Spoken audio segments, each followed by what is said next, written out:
It was just past midnight when Jack heard the sound. Not thunder, not wind, something else, something alive. The old barn creaked in the cold wind, as if hiding a secret. Jack, a retired army medic, living alone on a quiet farm, sat up in bed. He listened, breath held.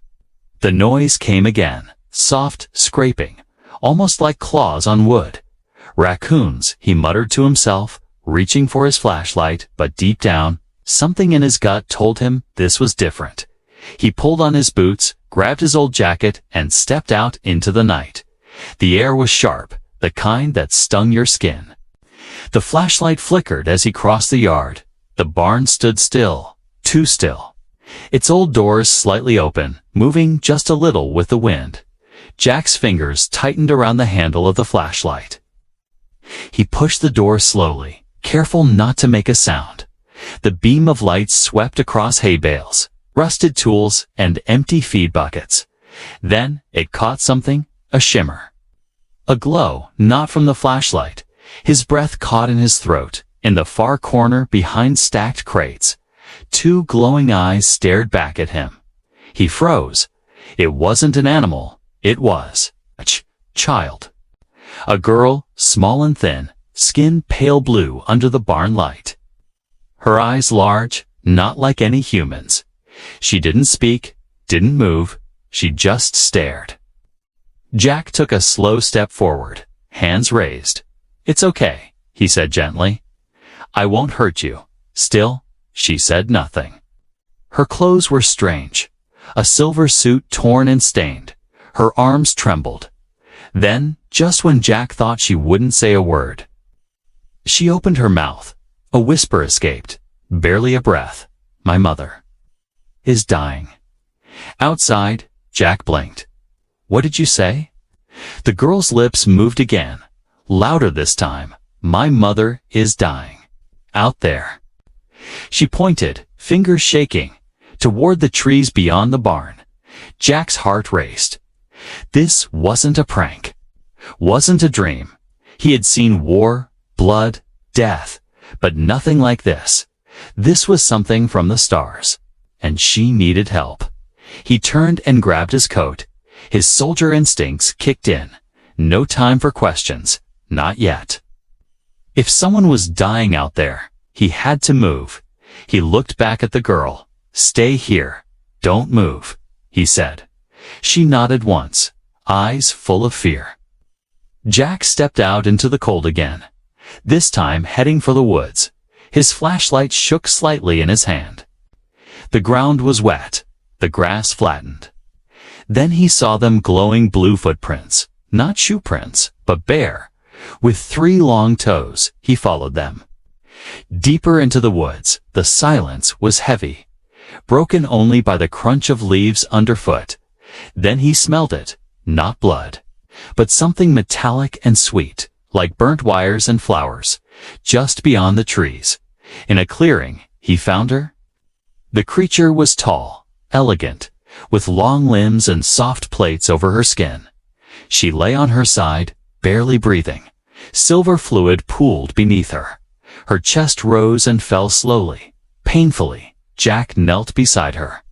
He didn't know what species she was, but the signs were clear: trauma, internal bleeding. He reached into his coat and pulled out the old medic kit he always carried. Even in retirement, some habits never died as he worked. The alien woman opened her eyes, same as the girl's, glowing and deep. She didn't speak, but there was trust in her gaze. He wrapped her wounds, pressed gauze where needed. She gasped once, then grabbed his wrist weakly. Her voice was a whisper of wind and sorrow. "They're coming," she said. Jack looked up. "Who's coming?" But she had already closed her eyes again, unconscious. Jack stood, suddenly aware of how dark the woods had become. He heard a soft click, like a camera shutter. From above, looking up, he saw a small drone, blinking red, rising into the sky. His blood ran cold. Someone else knew they were here, and they were watching. The forest was no longer quiet. It felt like it was holding its breath. Jack moved between the trees with the flashlight trembling in his grip. Each step followed the glowing footprints that pulsed like starlight on the forest floor. He kept glancing back. The alien girl was alone in the barn, and something was definitely watching them. The footprints led him to a clearing that looked like a battlefield from another world. Branches were scorched. The ground was torn like something had crashed hard and fast. At the center of it all, she lay there. Not human, not beast, but something beautiful and dying. The alien woman was nearly twice the size of her daughter. Her skin shimmered like liquid stone. Armor-like plates covered her chest and limbs, but they were cracked. Silver fluid leaked from her side, pooling beneath her like a broken star. Jack dropped to his knees beside her. He had treated men torn apart by bombs. He had sewn up soldiers with nothing but a belt and a prayer. But this was beyond his training. Still, he acted. His hands moved on. Instinct, he pulled out the old medic kit from his coat, tore open gauze, checked for breath and pulse. There was life, faint and fragile. Her chest rose with each shallow breath, but her eyes were closed. Jack reached for his radio, then remembered: no signal. The interference had begun the moment that drone appeared. He was alone out here, alone with something not of this earth. As he worked, the alien's eyes opened. They were deep pools of violet light. She stared at him. No fear, just pain and trust. Her lips parted. She tried to speak, but the sound came like wind over broken glass. Then the translator sphere rolled from her belt. Jack grabbed it, pressed the central node. The device blinked twice, and her voice became clear. One word. Jack leaned closer. Then what? Her voice was weak. They found us. Jack looked around the trees. Nothing moved, but the night suddenly felt smaller, tighter. Like eyes were pressing in from all sides. Can you move? He asked. She closed her eyes again. Not yet. She needed time. Jack had to buy it. He slid his arms under her. She was heavier than she looked. But he had carried soldiers through mud and blood. He could carry her now. Step by slow step, he followed the same glowing trail back to the barn. Every branch cracked behind him made his heart pound harder. Every shadow seemed too deep. When he reached the barn, the alien girl ran to them. She dropped beside her mother. Her small hands touched the wounded chest. Gently, tears fell without a sound. Jack helped lay the mother down on the hay, then sealed the barn door tight. He nailed wooden planks across the frame, the kind of barrier that couldn't stop a tank, but might buy him seconds. The girl looked at him, eyes wide with fear. Will she die? Jack hesitated, then shook his head. Not if I can help it. Outside, the wind howled louder, but it wasn't wind. It was something else. Mechanical hum passed above the barn roof. Jack grabbed his old shotgun from the wall. He hadn't used it in years, but it still felt right in his hands. He loaded the shells one by one. The girl crawled to a corner and hugged her knees. She whispered into the translator sphere, her language soft and musical. Her words caused the sphere to project an image into the air. It was a hologram, a vision of Earth from above. A red circle pulsed near their location. And above it, floating in orbit, a ship, black, angular, nothing like hers. They are not my people, the girl said. Jack stared at the image. His throat went dry. So who are they? The girl looked at him with eyes older than any child should have. They hunt us across stars. Jack heard the sound again, the one from before. Click, click, click, outside the barn. Footsteps. Heavy ones. Jack turned off the light, raised the gun, and waited in the dark. The night had turned strange. Even the crickets had stopped singing. Jack sat by the barn window, gun across his knees, watching the trees, waiting for movement. Waiting for something he did not understand. The girl sat beside her mother, her small fingers glowing faint blue as they touched the wounds. Her language filled the barn in soft waves, not spoken with lips, but with something deeper, energy or memory. Jack could not tell. He had stopped trying to explain things since the night began. He only knew one thing. They were not alone. The alien woman still breathed, but it was shallow and slow. Each breath a struggle, each moment a race against time. Jack stood and moved to the barn doors. He slid them open just enough to peek outside. The stars above were still. But something else had joined them, a new light red, and blinking it hovered like a distant eye. Then it moved quick and smooth across the sky. Jack knew that wasn't a plane, it wasn't a drone either. At least not one made by normal governments. He turned back inside and shut the doors again. He looked at the girl. "What is that thing?" She tilted her head, her eyes narrowed. She did not blink. She simply said, "They are scouts." Jack felt a cold weight settle in his chest. Scouts meant others were coming. Scouts meant invasion. Scouts meant war. He moved to the corner and opened a wooden chest.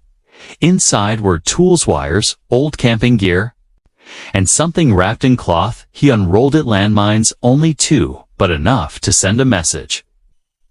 He planted one near the barn door and the other behind the woodpile where the footprints had passed. Then he returned inside. The girl stood now, looking up through the cracks in the roof. She raised her hand. The translator sphere hovered above her palm. Projecting a field of stars, she zoomed into one point with her finger. A symbol blinked in the void. It looked like a spiral with a blade through it, she said. "That is their mark." Jack asked, "What do they want from you?" She answered, "We are born with keys inside us. Keys to machines no human has built yet. My mother has the last one they need." Jack understood enough. This wasn't about war. It was about control. They didn't want her dead. They wanted her alive. For what she could unlock, a thud hit the roof. Then another. Jack raised the gun.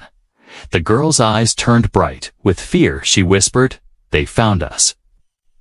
A figure dropped past the window. It moved too fast, too quiet. Jack waited, listening, breathing slow. Then the barn wall cracked. A sharp metal claw punched through the wood and pulled back, creating a hole just wide enough for a single red eye to peer through. Jack fired. The shot rang out like thunder. The figure vanished. Footsteps ran across the roof. Another came from the rear. A second shot echoed. This time the landmine exploded. The shockwave shook the barn. Dust rained from the ceiling. The mother stirred. Her eyes opened again. She whispered, "Protect." Her Jack nodded. He yelled to the girl, "Hide in the cellar under the hay." She ran without question. Lifting the boards and crawling below, Jack stood over the trapdoor, gun ready, breathing steady. Then the front door slammed open and a figure stepped inside. Tall, armored face covered by a smooth black mask. It held a weapon that looked like it was grown instead of built, a living rifle. The being spoke not with words, but with the translator sphere's voice. "Give us the child." Jack didn't answer. He stepped forward instead. Between them and the trapdoor, the intruder raised the weapon, but Jack fired first. The shot hit the mask. Cracked it. The figure stumbled back. Before it could recover, a second explosion lit the outside. The second mine. Jack ran and pushed the doors shut. Barred them again. Silence returned, broken only by the heavy breathing of a man who had just declared war. He turned, looked at the trapdoor. The girl opened it a little. Her eyes met his. He nodded. She asked, "What now?" Jack stared at the shaking walls, the smoke drifting in from outside, and said, "Now we fight." The smoke from the blast still hung over the field like a ghost that refused to leave. Jack stood inside the barn, breathing hard, gripping his shotgun like it was the only solid thing left in the world. The intruders were not gone. They had only been slowed. They would return with more strength and more fury. He knew this from the way the ground seemed to vibrate under his boots. The girl climbed out of the cellar, her small face pale but determined. Her mother lay weak against the hay, breathing in shallow waves. Jack took a long breath and said the words he never wanted to say again. "Prepare for war." The girl watched him without blinking. She did not panic. She did not cry. She simply nodded, as if she had known this moment would come. Jack stepped outside and scanned the land. His farm had always been quiet, open, peaceful. But tonight it had become something else. A battlefield waiting for enemies he had never trained to fight. He pulled out his old military crate from the shed. Inside were tools, wires, batteries, and scraps he had kept out of habit. To him, they looked like garbage, but in his hands, they were weapons waiting to be born. He went to work. He built tripwire traps across the entrance to the cornfield. He strung fishing line with metal hooks between the fence posts. He filled jars with nails and gunpowder from old shells. He hid a sharpened pitchfork in the tall grass by the windmill. Every tool on the farm became something deadly. Every shadow became a guard as he worked. The girl watched, tilting her head like she was studying a strange ritual. Finally, she spoke. "Why do humans build so many traps?" Jack wiped sweat off his brow. "Because we have survived every danger by refusing to die." The girl looked at the ground, thinking about his answer. Then she lifted her hand and touched a broken drone, half buried in the soil. It hummed with light. Circuits inside rearranged themselves. The drone rose into the air, glowing blue instead of red. Jack stared in shock. "You can control machines," she answered, simply. "When they are scared, I can calm them. They listen." Jack realized what that meant. She could give them a chance, a real chance together. They set the repair drone to patrol the upper field. It became their eye in the sky. Then Jack returned to the barn. The alien mother tried to sit up, but winced as pain shot through her body. Jack knelt beside her. "Stay down, you are hurt." She placed a trembling hand on his chest. Her touch was cold and gentle. Her eyes were filled with worry. "They will not stop." Her voice through the translator was soft like distant thunder. "They want her alive." Jack looked at the girl. He had assumed she was just a scared child, but now he understood she was something more, something powerful and priceless. Something worth crossing galaxies for. Night, deep in the stars, vanished behind thick clouds. The wind grew colder from the tree line. A light flashed briefly. Then another. Jack lifted his gun.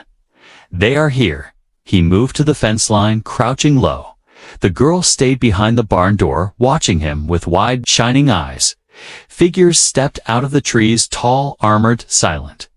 They moved with precision, not like beasts, but like trained hunters. Jack stayed still in the grass. He waited until the first one triggered the tripwire. A loud crack snapped through the field. A metal hook whipped forward, striking the intruder in the throat. It staggered and fell with a heavy thud. The others reacted immediately, spreading out in formation. Jack fired. A second figure collapsed, but there were too many. They advanced with weapons glowing like molten metal. Their masks reflected the firelight of the traps. The windmill trap triggered next. A chain swung down, hitting one of them in the shoulder. Sparks flew. The intruder roared and crashed into the ground. Jack pulled back toward the barn. The girl stepped out with the glowing drone hovering above her head. She raised her hand and the drone released a burst of blue light. The attackers froze. Every weapon in their hands flickered and powered down. The girl whispered, "Go back. Leave us for a moment." The night grew silent again. Jack stood beside her shotgun, ready. The intruders stepped back, uncertain. Then, from the sky, a beam of red light shot down between them. A new figure descended slowly from above. Armored, heavier than the other's mask, sharper presence, colder. The girl gasped. Jack felt his stomach drop. This one was their leader, and he had come for her himself. The barn behind them creaked as the mother whispered weakly, "He is the one who destroyed our ship." Jack lifted his gun. The leader raised his weapon. The night held its breath. The next moment would decide everything. The leader hovered above the ground without speaking. His armor shimmered like oil in the moonlight. His mask was marked with the same spiral and blade the girl had shown earlier. He landed in silence. The field grew cold. Even the wind refused to move. Jack stood with his shotgun held firm. The girl stood beside him, not moving, not afraid. Her eyes were locked on the figure who had haunted her across the stars. The leader raised his arm and a voice came through the translator. "She belongs to us." Jack stepped forward. Not anymore. The leader tilted his head slowly, as if curious. You do not understand what she is. She is a weapon, she is a key, and she is incomplete. Jack looked at the girl. She stared back at him, her face unreadable. He lowered his voice. Is that true? She nodded once. Then she whispered, I was born in secret. My mother kept me hidden from them because I am the only one who can unlock their final machine. Jack's heart pounded. What kind of machine? She looked at the stars. One that wakes planets, one that controls time, one that ends wars or starts them. Behind them, the barn door creaked open. The alien mother had crawled halfway to the edge. She reached out with trembling fingers. Do not let them take her. She is more than they know. The leader stepped closer. The others followed in a half-circle, weapons pulsing with red energy. You cannot win this. Give her to us, and you may live. Jack's grip tightened. No deal. The girl stepped in front of Jack now. Her hands glowing faint blue, she turned to face the attackers. Her voice was calm. You hunted my people. You destroyed my ship. You made me watch my brothers die. But you never saw what I truly am. The leader aimed his weapon enough, but before he fired, the ground beneath them lit up with strange symbols. Lines of light raced across the field like veins. Waking up, the girl's eyes turned white. Her body rose to feet off the ground. Machines hidden deep in the earth began to hum. Old ones, ancient ones, things buried long before humans built farms or fences. The leader shouted something in his own language. The others opened fire. Red beams sliced through the air, but they bent around the girl like wind around stone. She raised her hands, and the weapons shut down mid-shot. Metal crumbled, armor shattered. The soldiers fell back in confusion. Jack could only watch. He had never seen power like this, not even in war. Not even in science. This was something else, something holy. The girl floated back to the ground. The light faded from her eyes. Her legs trembled, but she stood tall. She looked at the leader. You are nothing without our blood. You build but do not understand. The leader dropped his broken weapon. You cannot stop what is coming, she answered him with quiet fury. I am what is coming. He turned and vanished in a beam of red light. The others followed. The sky cleared as the ship above pulled away. Silence returned. The field smoked from the energy discharge. The machines below the soil went still again. Jack turned to her. Are you okay? She nodded slowly, but her face looked tired. Like a child who had just remembered she was still small, he placed a hand on her shoulder. We need to talk. Back inside the barn, the mother lay still. She looked peaceful now, her breath steady, but her eyes were sad. She whispered, she is now awakened. They will come again.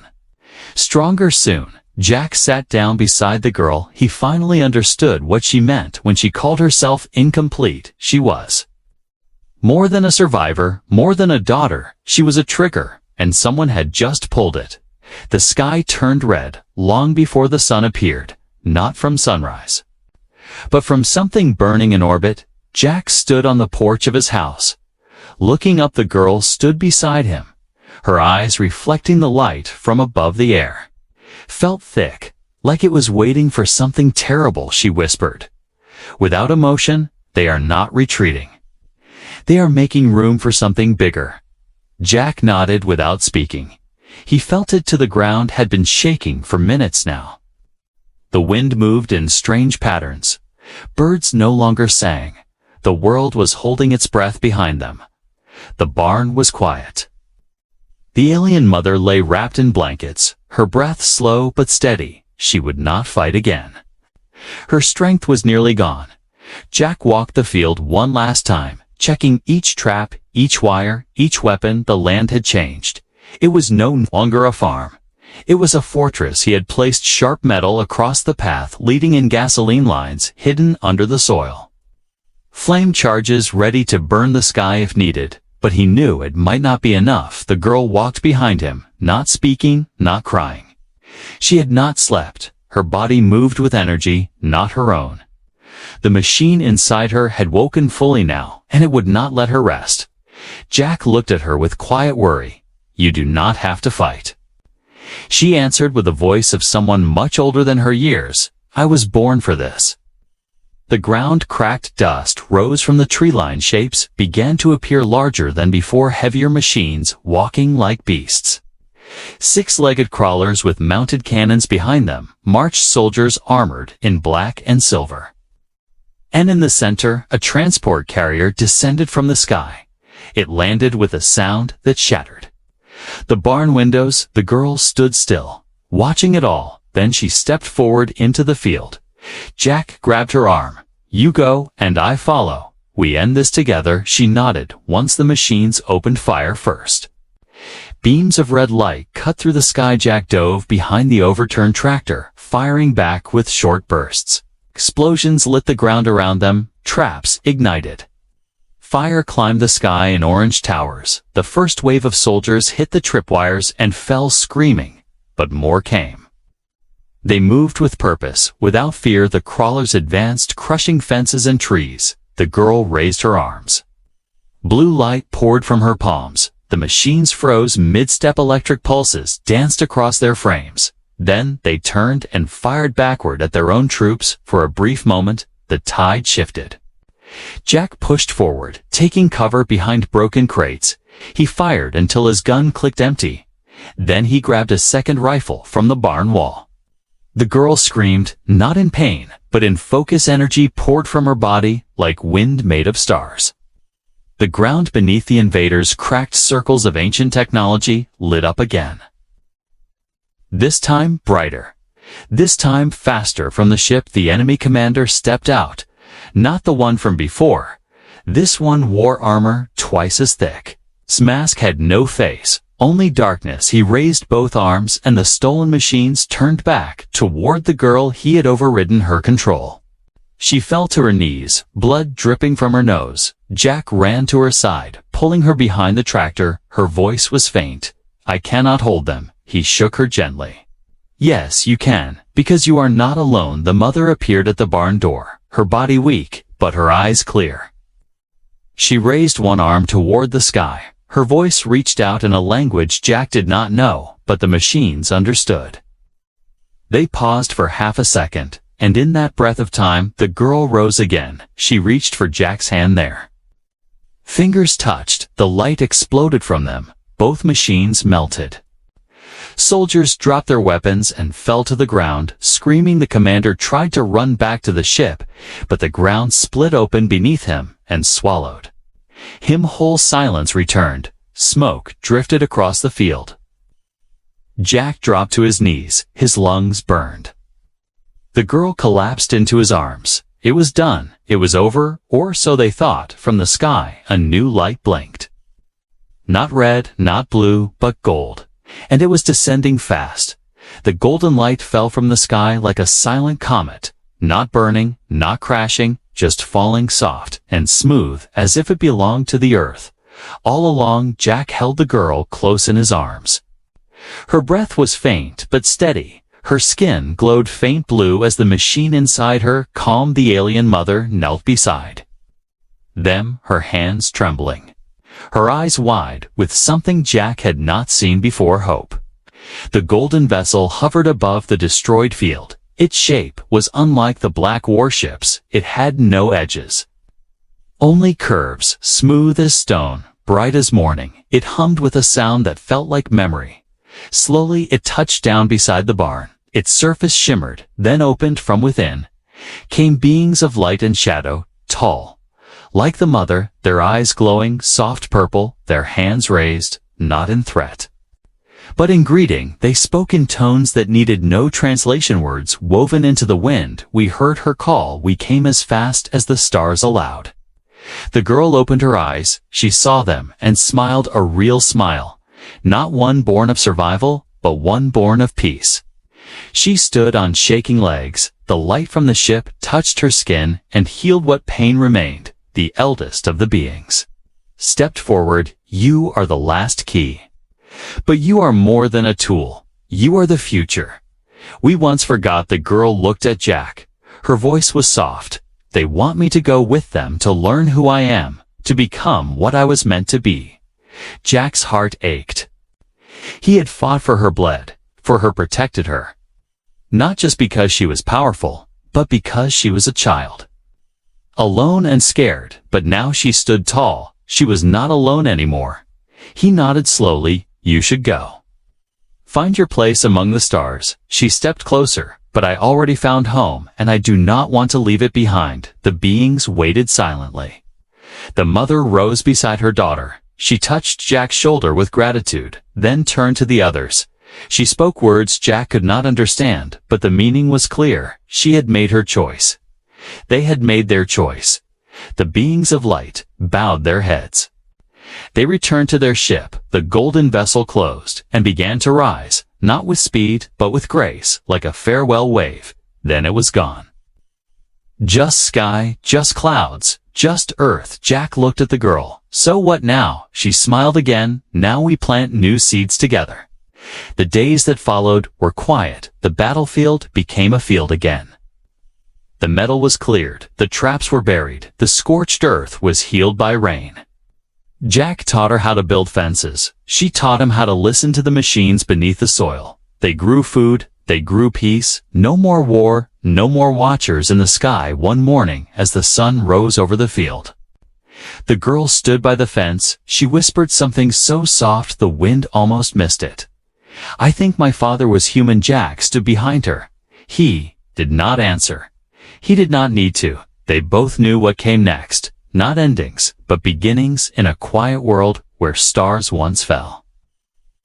A girl from another sky had found her place, and humanity had found something even greater than survival.